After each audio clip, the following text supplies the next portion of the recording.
Then Job replied, Even today my complaint is bitter.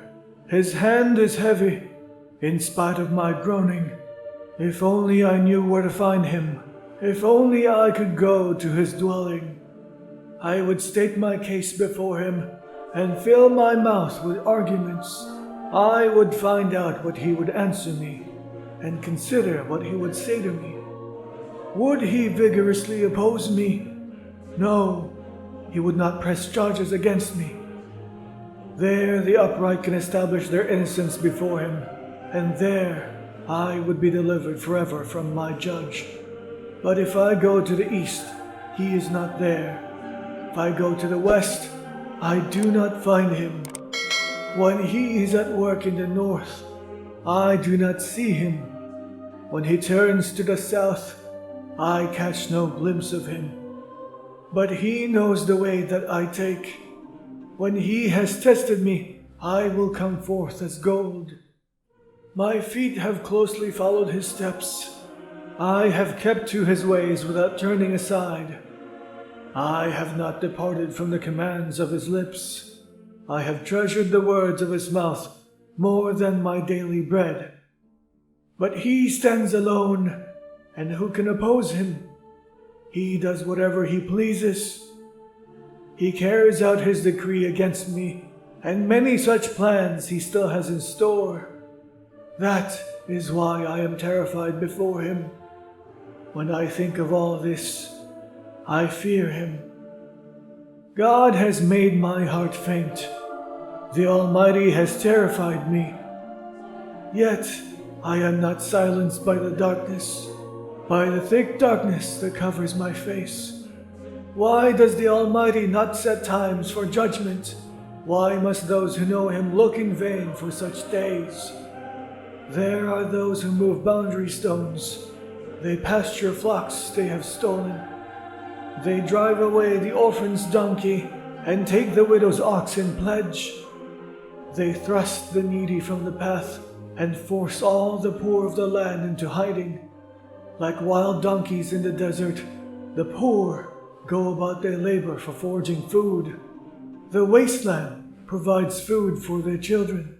They gather fodder in the fields and glean in the vineyards of the wicked.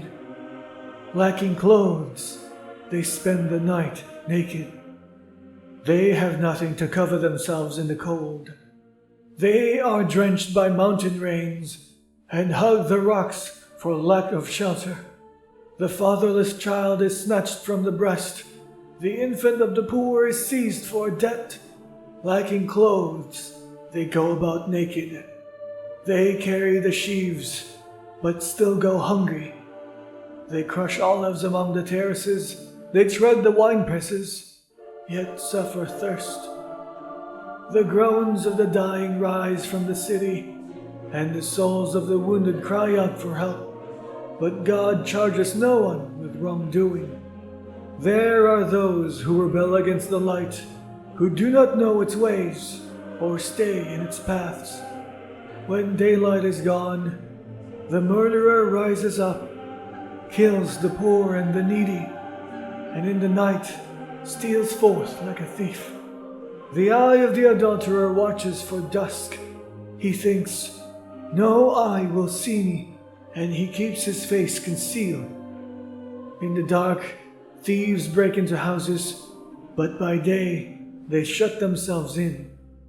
They want nothing to do with the light.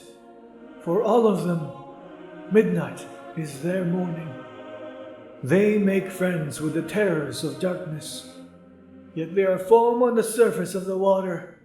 Their portion of the land is cursed, so that no one goes to the vineyards. As heat and drought snatch away the melted snow, so the grave snatches away those who have sinned. The womb forgets them, the worm feasts on them. The wicked are no longer remembered, but are broken like a tree. They prey on the barren and childless woman, and to the widow they show no kindness. But God drags away the mighty by his power. Though they become established, they have no assurance of life. He may let them rest in a feeling of security, but his eyes are on their ways. For a little while they are exalted, and then they are gone.